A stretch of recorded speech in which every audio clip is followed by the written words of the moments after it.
Hello, everybody. Today with us is author Ray Vance, an average everyday guy like you and me. And his book is an autobiography where he takes us through his developmental years as a kid in rural Ohio and a ton of adventures and experiences, some not so great, that led to early addiction and the price he and his family paid along the way. It leads to his formation of his own young family, and we get the behind the scenes look at a young husband and father battling his demons in the wake of destruction that he leaves behind for multiple generations of family as he goes through periods of intoxication, incarceration, sobriety, and rehabilitation. It brings us to present day Ray, where a 50-ish-year-old Ray has found stability and happiness while dealing with the legacy that is his son's struggles and unknown future of his grandson. Through a life of failed attempts at sobriety and even suicide, Ray is able to use his present day clarity to shine a light on common mistakes addicts and their family members can avoid in their quest to reclaim their lives. Hey, I am here with Ray Vance, and Ray Vance is author of A Road Through Hell, a true story of alcoholism and drug addiction. What a ride that was, I have to say, as a reader. And Ray, I'm really happy to have you here. My first question is, I didn't find this out till towards the end of the book. You wrote this all at work, correct? I did. You know how we can be really down on ourselves, and I thought I was trying to attempt to write this book that I wanted to get paid for it if I was a terrible writer and it wasn't worth anything. If I did it all at work, I was at least making a check while I was writing it. So yeah, okay, I got to ask you though. I learned all of it. I had the impression. More than an impression, you talked a bit about this in your book, but did you operate some complicated heavy machinery or something? How did you write this book while doing that? I do. I operate a 90-ton forklift, and I move 25 to 50-ton slabs of steel, each piece weighing between 25 and 50 tons. My job, I bring the material and set it down on a roll line, and I go and I grab the next piece and I come back to the roll line, and there can be anywhere from 3 minutes to 15 minutes of wait time sitting there stopped waiting before they pull a piece and I set my next piece down. So for years I've been reading, I read about 1,000-page book every 3 or 4 days while I'm at work to keep, our shift work, we work 2 weeks day shift and then switch to 2 weeks night shift.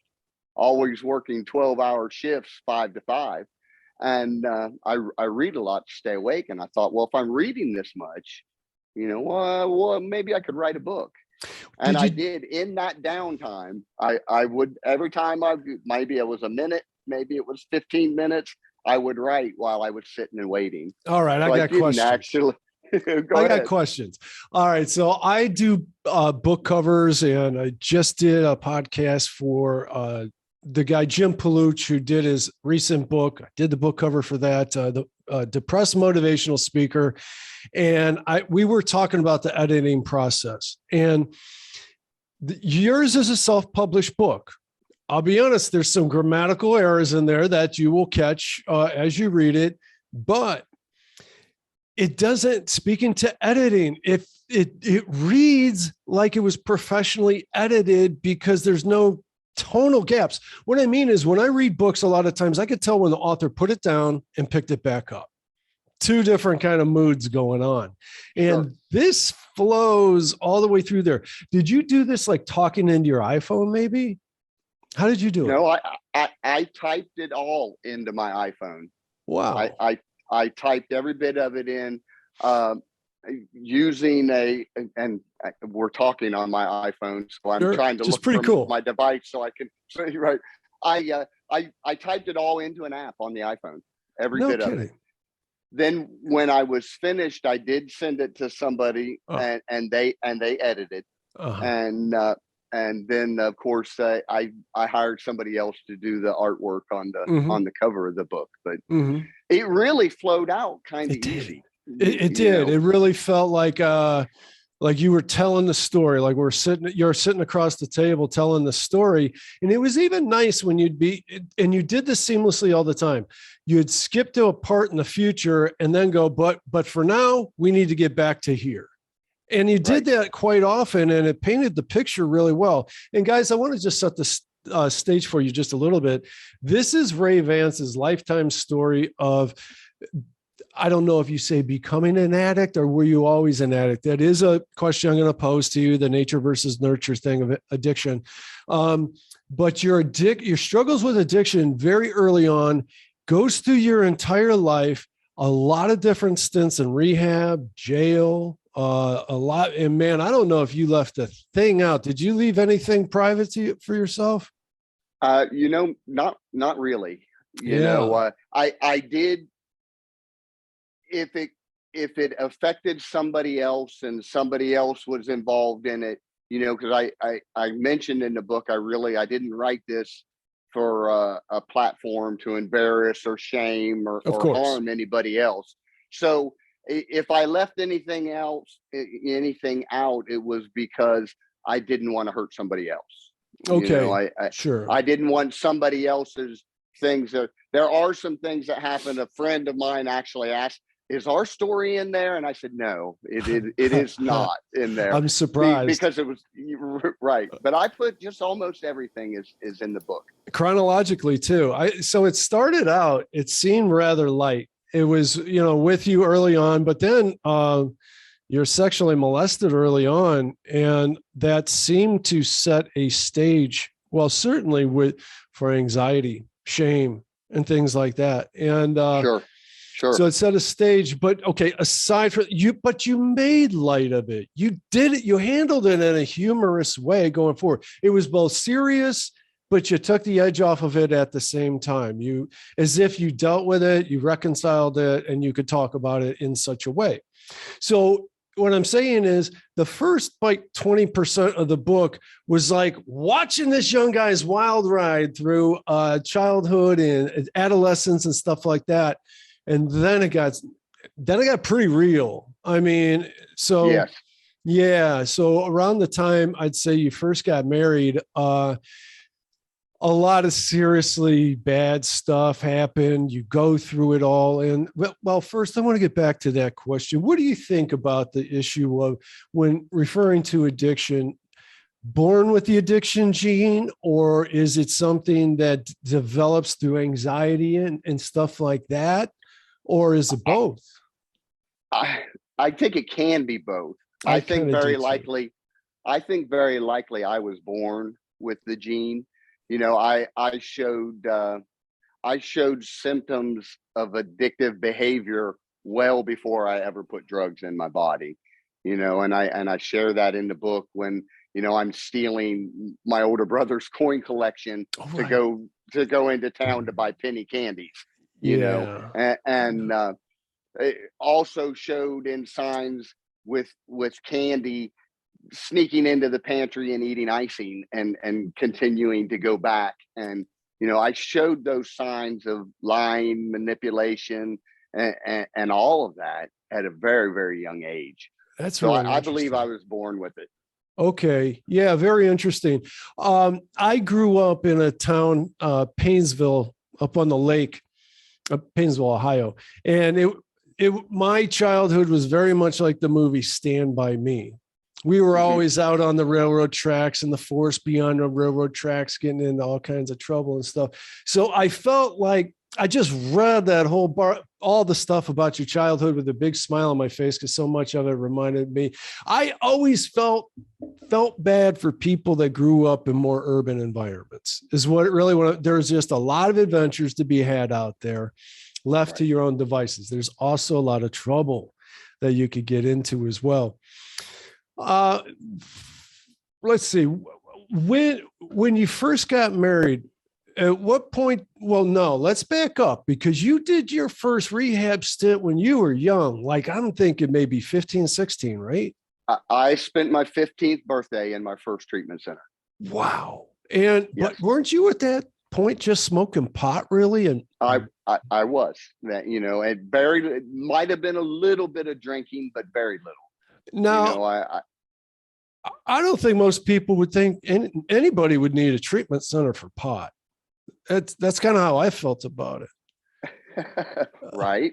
The real issue is that it consumed my everyday, all thoughts all day. That's all I did.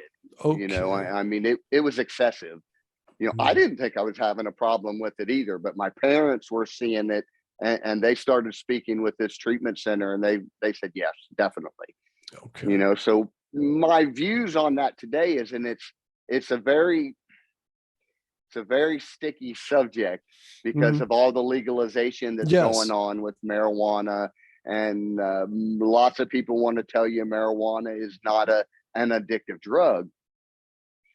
Well, though, it may not be an addictive drug, but it certainly is gateway that leads. If you're doing this, it leads you to doing other things. Okay. And it makes it easier. Anything that's mood altering. I mean, we have the whole Adderall thing that they prescribe Adderall. That's crazy. And it's just awful. I mean, that's basically methamphetamines in pill form that the doctor's giving you. Wow. That's how it treats people. Right.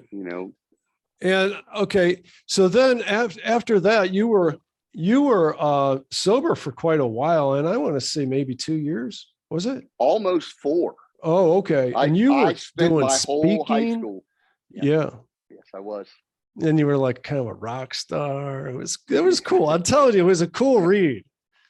Oh, by the way, I want to tell you guys that I had to get through that book in a week, and I can't stay tethered to a device reading a whole 280-page book or whatever it was. I figured out how to get Kindle to read it to me on my iPhone. So then I could, at the gym, walking the dog, riding my bike, all of that. That's how I took it in that period of time. I highly recommend it. You got a kind of a robotic voice reading it to you, but I enjoyed it that way. I liked it. So that's it. And by the way, Ray, I think that you need to do an audio version. I think it would open up a big market for you. I am attempting to do that. It is in the plan to be in the works. Good. I'm trying to decide if I'm going to actually do it myself as the narrator reading the book, or if I'm going to hire somebody. And I have lots of friends that have suggested the same thing, that they're not really readers, but they like to plug something in while they're driving in the car and listen. Yes. And I do realize there's a large market for it. I think there's something to be said for the author to read his own book. You kind of, when to put some inflection in a certain place in a certain sentence that means a lot to you. And if you only did a few sentences at a time, hit the pause button and did it again, got some decent audio equipment, make sure you're in a small room where it doesn't echo at all, I think you could do it just fine. I really do. Right. Okay. Just food for thought. So I wanted to ask you about treatment centers. Now there's a two-parter to this, because I want to say, first of all, was there a drug that you didn't try? Because in the book, I think you covered every base. Pretty close. Now, I think there's some stuff out there today that fentanyl wasn't out there. Thank God. The fentanyls and there's some, I guess when we talk about them, we call them the gas station drugs that they're selling, over the counter in the gas station. Is that synthetic pot? What is that called? That's where it started. That started also in the same place, but there's several different things that they're selling down here in Mobile in the gas stations that I have not done. Wow. Thank goodness. Right. Yeah, I think there's nothing more scary than fentanyl, to say the least. I mean, you could buy a small bag of pot and not know what you're getting these days. That's very dangerous. True. I'm going to really just go straight all over the place. And I'm going to come back. I want to talk about the rehab stuff. There's some things I wanted to ask you about, but I want to go, because we got on that subject. What are your thoughts on legalizing drugs simply? And I'm sure that this is a volatile subject, because on the one hand, that probably sounds terrifying, because gives access to people with an addict gene and probably could lead to massive abuse. I think that there is some evidence of that in San Francisco, where I think there's somewhere that I read about just like last week. On the other hand, if somebody's going to get their drugs one way or another, at least because of what we just said, at least they know they're not getting something laced with fentanyl or something else. Correct. What are your thoughts on the possibility of legalization? I think it's a dicey subject. I think if we look at the way that things are happening in the world today, I think it's inevitable that it's going to happen. I think we will see a time when maybe all drugs, but for certain, marijuana is going to be legalized throughout the whole nation. For sure. Alcohol has been legal for how long, and it's just as devastating. It is. When we really look at it, I mean, is it going to be any different? Right. We've got dangers with the drinking and the driving, and of course the domestic violence and the abuse, and that all comes with alcohol. Right.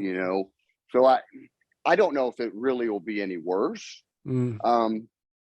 As a recovering addict, I would say probably not a really good idea. I figured as much. It doesn't seem like a good idea to me.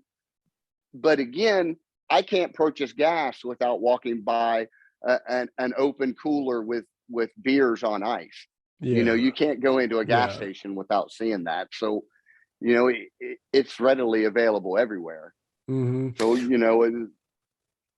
my thoughts have always been that, and I know how the government works. I'm so much more skeptical today than I was even 5-10 years ago. But my thoughts have always been, if you legalize them, my God, the amount of tax revenue you would get from that. You could make world-class rehab centers in every city.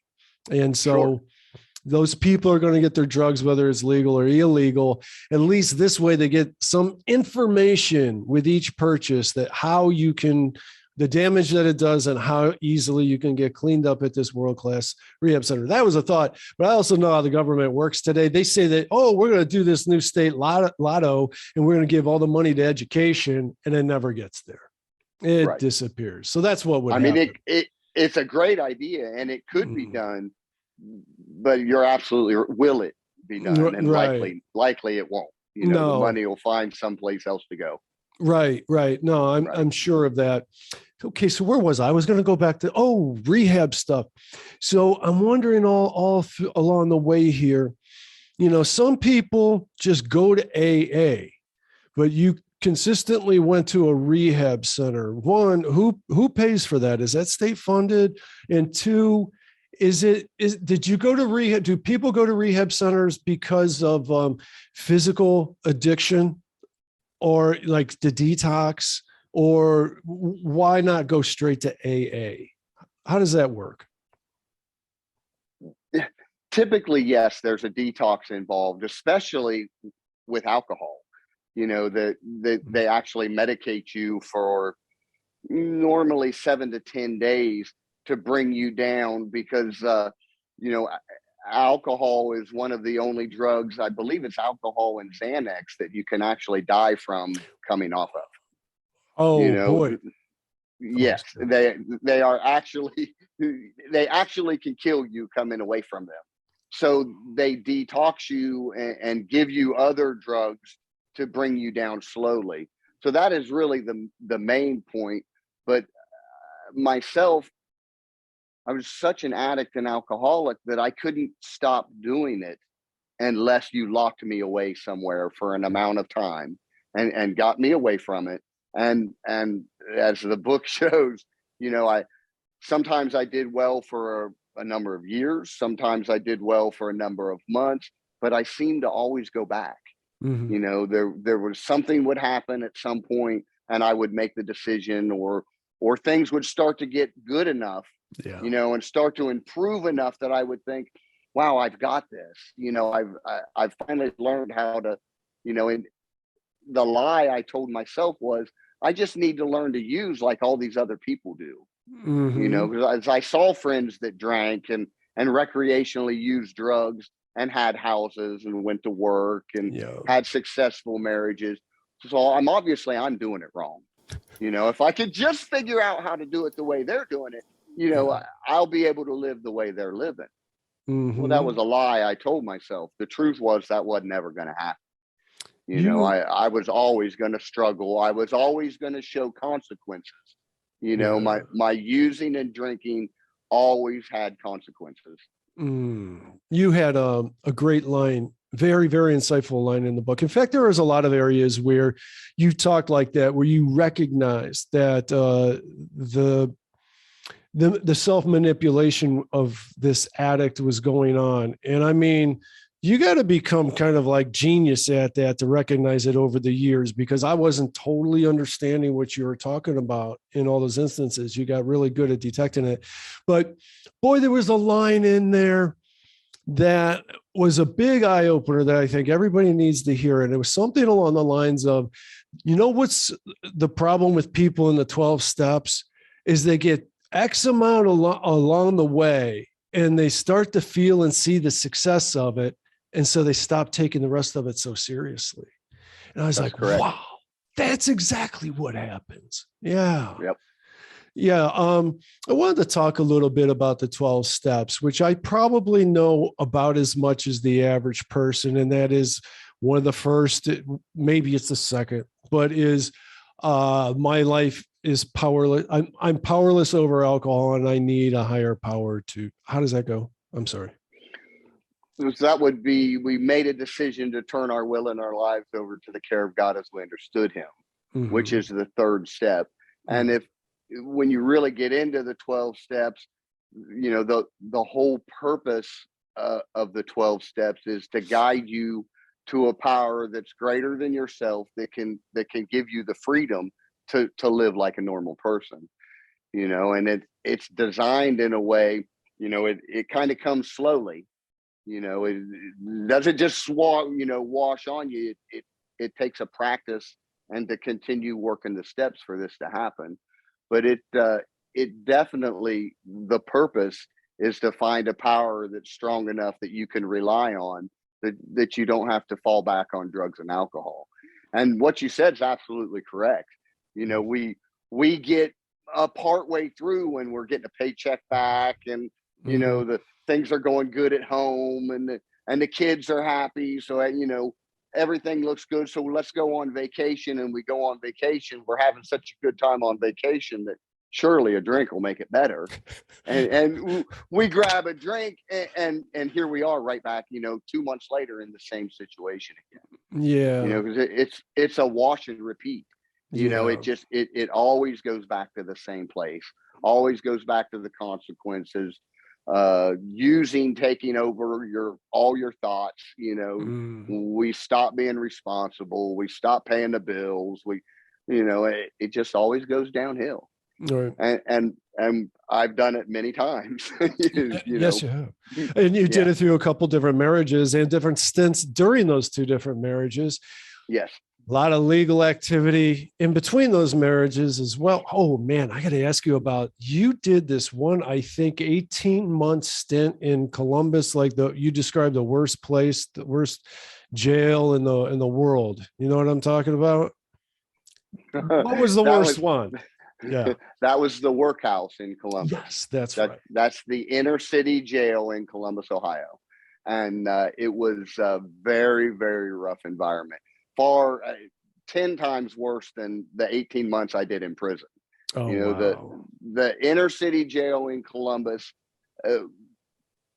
going to prison was like church camp after doing, and I believe I think the workhouse, was 90 days. I think my longest time in the workhouse was 90 days, and it was awful. I mean, it was a very, very volatile place to be. I've been skipping all over the place, but I do want everybody to know, as our audience is typically over 50, though we don't check IDs. But this book relates to every one of us, whether it's on a personal level. A lot of us are struggling with our own addictions right now, or it's a family member. Maybe a son, could be our own father at this point still, but you span really 3 generations dealing with addiction, with you in the middle. And what I'm talking about is your mom and dad. And you talked a lot about them. I'd have to say your father was quite an enabler, wouldn't you say? He was. Yeah. He was. He likely he's been gone for about 10 years. Wow. And he passed away while I was in prison in 2010. And and he was one of my best friends, and I loved him dearly. Yeah. But he would have enabled me all the way to the grave. Yeah. And there were, and I speak about it in the book. It's some generational things that kind of helped him do that. He was uncomfortable saying "I love you." Yeah. And that was his love showed, language. Yeah. Yes, he showed "I love you" by giving money and handing, and that was his way to show you he loved you. And I said it in the book. When I figured that out, I beat it like a dead horse. Yeah. I could always go and hand. I could use my bill money for drugs and alcohol, and then when it was time to pay the bills, go to dad and say, I need money to pay the bills, and he would always hand it out, and just really with no questions asked. Now, the interesting thing about that, Ray, is you became a dad, and then you go through this. This is the third part of the book. Your third act of the book really is the tables turned. You were put in that same situation too. I think you still are dealing with it just the same, and you had to learn some tough lessons as a father. It's very difficult. It's very abnormal, difficult. Even. Yeah. As parents, our instincts are we take care of our children. Of course. And we're there to help our children. But there becomes, with addiction, there becomes a point where the giving money and the helping is really doing the opposite. And it's such a hard line to see. It's even a harder line to feel, because our feelings and our emotions tell us what we're doing is wrong. To turn your back on your child and to not give money if they need money, to not buy attorneys if they need attorneys, to not take care of them as a parent, that's doing the wrong thing. But in this instance, it's absolutely not. I say it in the book several places: consequences equals surrender. Yeah. Nobody could make me stop using. Nobody. It was not until things got bad enough that I saw the consequences were bad enough that I either had a choice. I could go on to the bitter ends and die this way, or I could do something to change it. Until I was willing to make the change, the program didn't stick. And the program is a beautiful thing, and it works 100% of the time if we work it. 100% of the time, most people don't work it. We want to go in and talk the talk and act like we're doing this, but we really aren't. Well, that you did that many times. Yeah, I did over and over and over. And I'm still, and you're right, I'm still struggling with my son today. It's he's serving a term in prison right now, and actually using while in prison. Oh, it's horrible. And it's just awful. And I found myself a couple weeks ago, I sent money to him after I said that I'm not gonna. Oh, really? And I did. And it's such a hard thing to, what you're doing is wrong, but your heart, your feelings, all these emotions are tied to, this is my child, and maybe if I do this, it'll make it better. That's a one lie time that we're telling. Yep, that's a lie we're telling ourselves. I just actually had to have it out with him just in the last few days. He called and asked for money again. Yeah. And said he had to have it. He had to have this money, and told him I didn't want to give him the money, and he insisted he had to have this money. And I said, well, I'll tell you what, here's where I'm at. You have one more year to spend in prison. Said, I'll send you $40 right now if you have to have it. But if I send you this $40, it's over. I send you no more for the rest of the year you're there. you're on your own. So you decide, would you rather have a chance of me sending you money later, or do you have to have this $40 right now? And he said he needed the $40 right now. And I sent it. I can understand why. You explain something in the book. Tell me if I screw this up. But in prison, they'll give you what you want, but you're in debt then. And your debt will continue to build until a point where you may get killed as a result. That's an absolute fact. Yeah. And again, now here we are as people. You would think that we would make the right decision. And I did.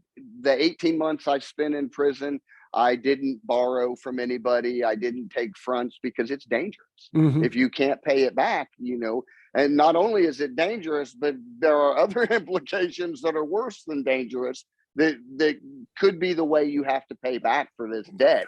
And I wasn't willing to let myself get into that situation. Right. It just, I might be thick, but apparently I wasn't that thick, Very true. Very true. It seems like, I think you alluded to this in your book too. It seems like God wanted to keep you alive for a reason, because boy, it seems like you cheated death. You did cheat death several times.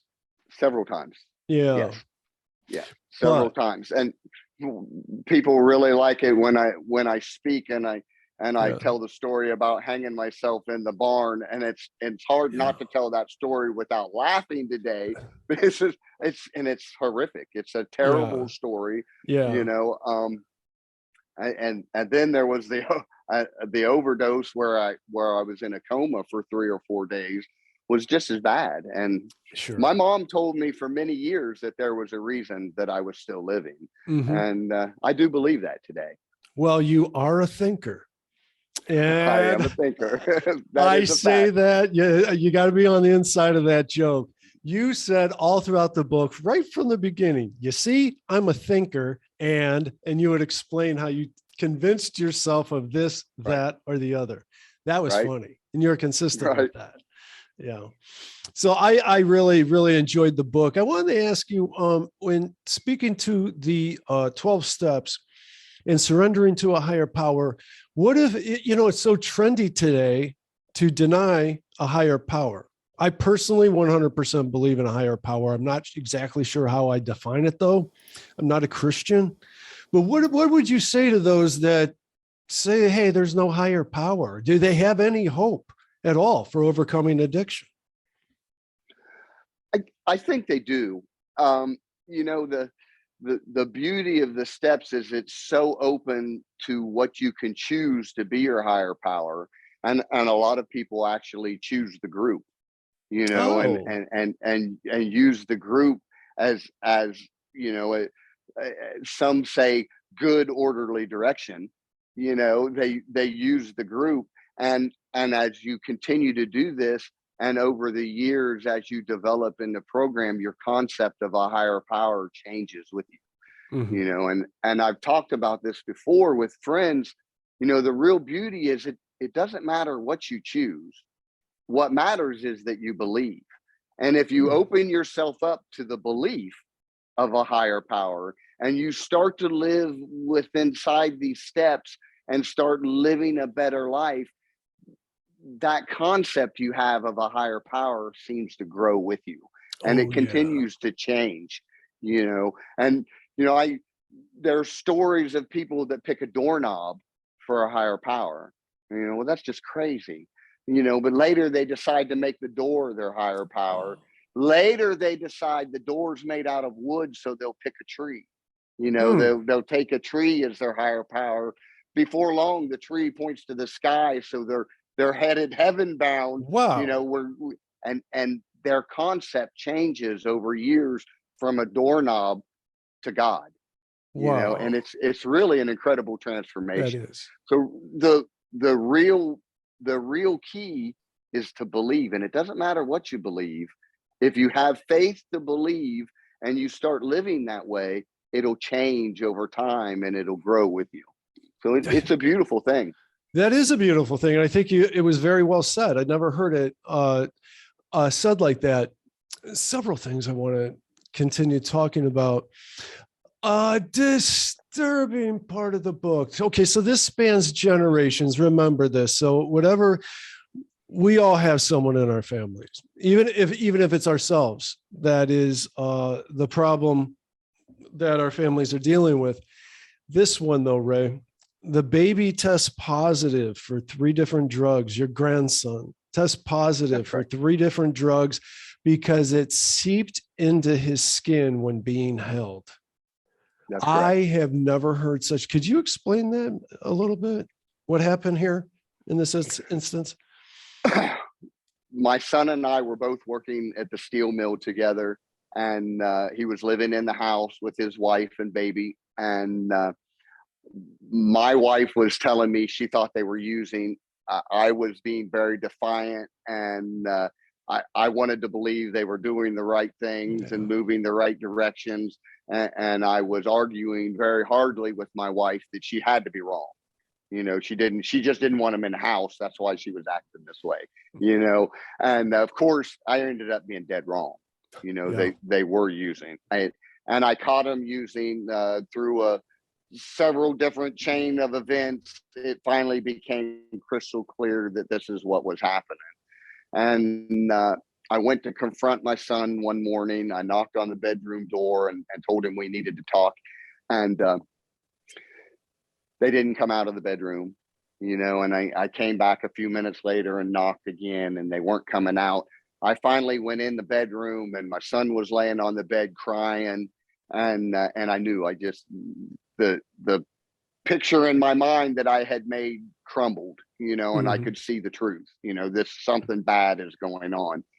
And I asked him, where are the drugs? And at that point, he jumped off of the bed and attacked me, grabbed me by the throat and was choking me out. And it was actually bad enough that the black circle was closing in. I'm about to pass out. I could hear his wife screaming, no, no, no, stop, stop, stop. And finally he stopped and turned around and walked away. And I backpedaled out of the room and thought, that wasn't my son. This is an animal. This is a crazy person. Called my mom and asked her what to do. And my mom, having many more years of experience in this tough love, she said, call the police. Yeah. And I didn't want to do that. I went back in the house and said, you guys, they're packing bags, getting ready to leave. And I know they're both just out of their minds on drugs. And I said, if you leave the baby, I'll let you leave. And they, my son started cussing me, it's my baby. He's going where I go. And, blah, blah, blah. And it was just ugly and awful. And I backpedaled back out of the room, called my mom again. And she said, you know what you have to do. And at that point, I realized she was right. I couldn't let him leave and take the baby and risk the life. I knew it was dangerous. I called the police. They showed up before they were able to leave. My son and his wife were both arrested. Children's Services were called. Well, when Children's Services got here, they said, we need you to take the baby for a drug test. And I was emphatic. I was like, look, my kids are bad. They're doing a bad thing. But there is no way that my kids would give drugs to their child. They love this baby, and we all love this baby. He's fantastic. There's no possible way. And they were emphatic. If you want to keep this baby, you're going to take him here and have him drug tested. And I said, okay. We took him. They did a hair follicle sample on the baby, and he tested positive for 3 different narcotics. And at the doctor's office, they explained, as the parents are using and they're perspiring and sweating, and they're holding the baby and he's just in a diaper, the drugs are in their sweat. Who would have thought? And it's actually seeps into the baby's skin. And he tested positive for cocaine, methamphetamines, and marijuana. Oh my God. And that's a horrific thing to think. It's a horrific thing to think that you got this baby that could be suffering from withdrawal because they're already developing an addiction in this Absolutely. regard. Absolutely. That's horrific.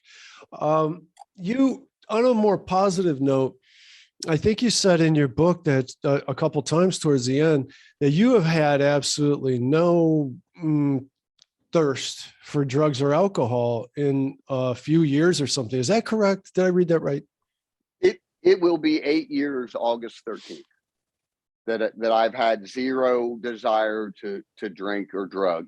And I have Amazing. recently had a surgery, which is Yeah. my second surgery this year, where for a few days after the surgery, I was on pain medication, but was able to take the pain medication as prescribed by a doctor. That was never a thought. I mean, if one Yeah. was good, then two or three has to be better, and that's the way I took pain medication, Yeah. Yeah. two or three have to be better. So Yeah. I've several times have taken pain medication as prescribed by a doctor, and transferred from the pain medication to ibuprofen even earlier than what the doctor suggested.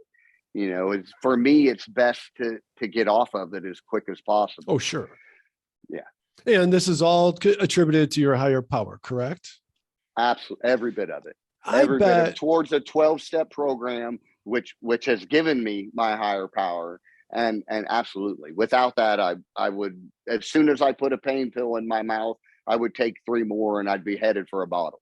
And I would also think you got to attribute it to these subsequent steps as well, because I think what happens with the process is opening up. There's the phrase, "You're only as sick as your last secret," and so the earlier phases are about kind of unloading your anxieties and facing them and looking at them, dealing with them and accepting them. That right there is huge. That's even, I think, before you allow the higher power to come in and take the burden off your shoulders. I think that you're already just looking at your demons and accepting them rather than running from them.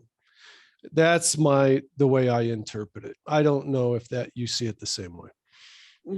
That's very close. I think actually, we're step 3 is we're looking for the higher power, and step 4 we actually start facing the demons. So I do think the higher power, the higher power might come just before we open up that can of worms, because it's usually not very pretty. No. The things that we've done through life, but through the process of the steps, and I speak in the book, several times I went like halfway, like all the way to step 5, and then thought everything was better, but of course ended up using again, and back out there doing this whole process again. And where step 6 and 7, we actually start to deal with more of our personal, the things we do that we know we shouldn't do. And 6 and 7 start to give us the ability, as we're dealing with them, that's where we actually start to try to become a better person and start to live a better life, and then 8 and 9, we actually go towards making amends to any and everybody out there that we've damaged. And again, those are very powerful steps when we actually put effort to clean up the mess we've made. That's supporting the becoming a better person. And after you clean that mess up, it's just easier not to start it again. Or if we do, because we're human, now we are always going to be. So we got step 10 where we do immediate, if I've done something wrong today and it feels like I've done something wrong today, let's face it today. I go back to that person. I go back to that person and say, look, I was wrong in what I did. You don't need that even this way. Right. It's once we start burying those secrets and start piling up that resentment, we become out of control. There's no question. Would you say that this book is part of step 12? And it's kind of like sponsorship. Isn't that part of step 12 is, and is it kind of about service, giving back? I'm sorry, what verbatim is step 12? Verbally, what is it? I don't know if I can put it exact word for word. It basically is, after having a spiritual awakening as a result of these steps, we tried to carry this message to other alcoholics and addicts and to help.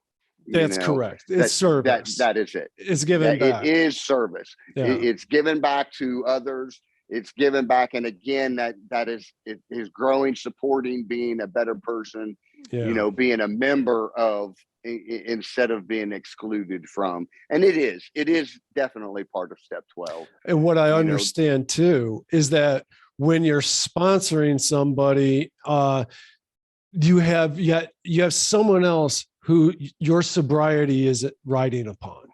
They're counting on your sobriety. They're counting on your guidance. They're counting on you having successfully gone through the steps and execute them. So there's more of a reliance. I think it makes you almost like a father all over again. Someone else depending upon you and your goodness. Yeah, absolutely. And the beauty of this program is it stretches so far back and has been working successfully for such a long time that we really are all connected, through the program. And it's very comforting that there's almost, well, of course it's in every state in America. It's almost in every country in the world that you can go into a 12-step meeting and feel welcomed and be a part of, even if you don't understand the language. That's amazing. It is amazing. Well, what happened during COVID? Community. What happened during COVID though? Lockdowns and all that. I was worried that a whole lot of people would lose their way as a result of the lockdowns and such. We did lose quite a few people. That's terrible. There were, I believe it was between 4 and 6 months that they shut down all live meetings that we were not allowed to meet. That's horrible. Now once they allowed us to meet, of course we were to social distance and mask and all these precautions.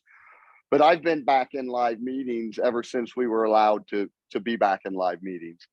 And a lot of people went to Zoom.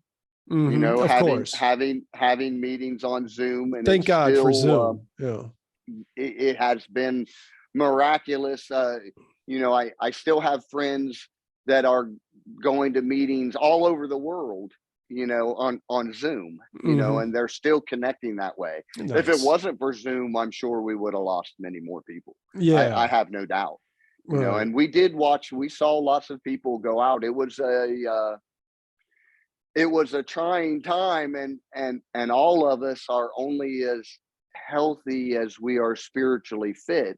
And to become scared, to become angry, to get a resentment of the situation, that's all poison to us. And you start stacking those things up, and it's not long until, well, hey, a drink seems like a grand idea. I mean, that's the way it works. And hey, it just seems like the right thing to do. It never is. It's always the worst possible idea, but that's not how we play it out. Hey, this seems like a great idea. Yeah. Let me ask you this. This might sound like a strange question, but on this podcast, we frequently talk about the continuous divide in America. Social media plays a big part in it. The media plays a big part in it. The Trumpsters versus the leftists and all of that stuff. In my neighborhood, we've had relationships strained. Throughout my friendships in the last 5 years or so, had friendships strained over political divide. Is there any way that kind of seeps into your meetings ever? Or is it so anti? It does not. There's 12 steps in the program, and there are also 12 traditions in the program. And the traditions are set up to keep us together as a community. So we have no affiliation with sex, denomination, race, political affiliate, that all stops at the door.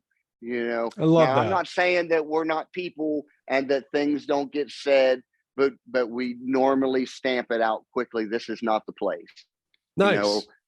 Here we deal with our alcoholism and how to live and function in society. We're not here to discuss whether we believe this or we believe that, and politics, religion, we really try to keep those out the door.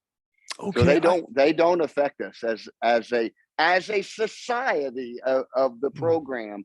We are not affected by that.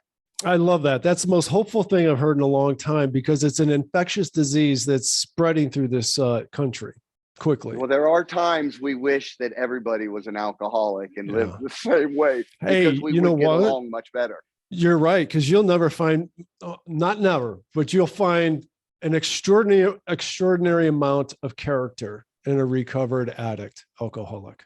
Extraordinary. Absolutely. Yeah, it's almost like going off to war and coming back. I mean, I've always said it sounds horrible to say, but it's a privilege that to undergo that kind of a challenge, overcome it, and come back, because they have more character than I ever will. And I really mean that. I want to go back, Ray, for a minute. This is one of my last questions that I actually have on paper. I've just had a bunch in my mind, though. Domestic violence seems to accompany addiction, maybe alcoholism more than anything else. You'd probably know that better. It always seemed to me that that's a line that can't be a bell that can't be unrung. You've seen it. You've written about it throughout your book, throughout the whole book, throughout you to, the next generation and so on. I guess that is a bell that can't be unrung. Is that correct? Well, you know what? Obviously, we can't take back what we've already done. Yeah. That's for certain. And they're in recovery. There becomes a point that we will not regret the past nor wish to shut the door on it. Because the past struggles and things we've gone through have made us what we are. But and this really reflects back to a step issue. If we continue to work the steps and actually receive the miracle of wanting to be a better person, you absolutely can change yourself. You no longer have to be confined to that ugly rage that lives inside that you can't control. You learn how to express yourself. You learn how to actually deal with emotions and feelings instead of, always stuffing them down and I'm stuffing working them on down that until you explode. Because I mean, we can only hold so much, and then some poor person comes along and says something that's not even that bad, and we bite their head off and blow up, and we're throwing China. I mean, that's what happens, right? So it is a learned behavior, and I do believe that we can learn to live differently. Because I obviously have. Now, again, I'm a human being. I'm not in any way going to say that I don't lose my temper. I'm not going to say that it doesn't happen, but it doesn't happen like it used to. I don't see that white rage and that uncontrol. And of course, that could be because I'm not chemically, for sure, by the alcohol and the drugs and everything else. I would think that you're right. Mostly with alcohol, you see a lot of the domestic violence, but there's also a period with the cocaine and methamphetamines when they've stopped using. That transition period of trying to come back to normal again it's very volatile. We're very dangerous people in those moments. So it's different. It's different to be able to talk about it and not be ashamed. Well, that's amazing. But I also admire it. I absolutely admire it. I mean, so you hit another higher level is what happened for sure. And that's through your steps, obviously. Yeah. It does lead me to, I had one final question that is related to what we just talked about. So you have successfully weathered the storm with your second marriage, and what was a toxic, addicted relationship is now a clean, sober relationship, correct? It is. And how rare is that? Probably very. That's what I would think. How did this happen? Yeah, Please. I speak about this in meetings, and they really laugh at me. Obviously, my partner, who at the time we were drinking together, drank alcoholically, Mm-hmm. and behaved the same way I behaved. Mm-hmm. But when I started going to I think it was my third to the last treatment center, she was down here living with me in Alabama, and I went to go to treatment, said, I'm going to stop drinking. Well, she did. She quit drinking, and she hasn't drank since then. She's not Wow. affiliated with recovery. Wow. She does not go to the program. The only thing I can say is obviously she's not an alcoholic. Okay. She's not really an alcoholic. She was able to stop, and she did. She just quit doing it. Uh-huh. And our relationship has we almost lived to argue. If we weren't arguing, we didn't know we were together. And it's not like that anymore. Yeah. It's we almost have to make things up to be able to argue today, because there's really no conflict between us. That's It is amazing. nice. Yeah, it's amazing. And it's very hopeful. I hope that we didn't dwell on too much of the horror stories of going through addiction and recovery, because the fact of the matter is, it's a great big story of hope. The entire book is, your life is. Talking to you right now, I mean, you just make me smile all the time. You just have a lot of goodness shining through you. It just makes me want to smile. I couldn't wait to talk to you and ask you all of these questions. And I think you're a rare guy. I mean, I think you're, if I say your experiences are rare, I'm sure that you would laugh at me and say, go to a couple of meetings, Right. and that they're not. But I guess what's maybe rare for me is the book in its entirety and in its clarity. I thought it was exceptional, absolutely exceptional. I gave it a 5-star rating. And I encourage you guys to go out there and get it too. It's on Amazon. I'll have the link in the show notes. And once again, it's called Ray Vance, A Road Through Hell, A True Story of Alcoholism and Drug Addiction. And there you go. I'll overlay that all over the place. Right. Yeah. Super. And I can't recommend it enough, because we all have addicts in our family somewhere. And boy, there's just, there's, if you get nothing else out of it, it's about what you're going to do wrong as a family member of an addict when they reach out for you for that money, for this help. And just how you got to have Ray explain it to you. I can't, and it's done within the pages of the book. So it's really great stuff. I appreciate. Oh, and I want to say that I will have this all over my social media and to my email list. If you haven't signed up, go to over50startingover.com and get all of this kind of great content right into your email box as it happens. But what I want you guys to do, please, because I think this is very important, share the social media. Ray, I'm going to give it to you. Share the social media with everybody that you can, your family and friends, and ask them to share it. It's very important. I want to see this book make its rounds, and hopefully you got a sequel in you. Oh, no, not in a bad way. And all of the Right, the good stuff to come. Right. Well, I sure appreciate it. It was exciting to write a book. It's Sure. exciting And to finish have a it. book out there and to finish. That was really to set the goal and to meet the goal and finish. It was exciting, and it does feel like an accomplishment. And I really believe that the real story in the book, the real meat of the book, is for families to learn how to live with that tough love and to stop the enabling. As we'll take advantage of you forever if you let us. Yeah. That's just the way we'll do. We have those stories in our family. We do.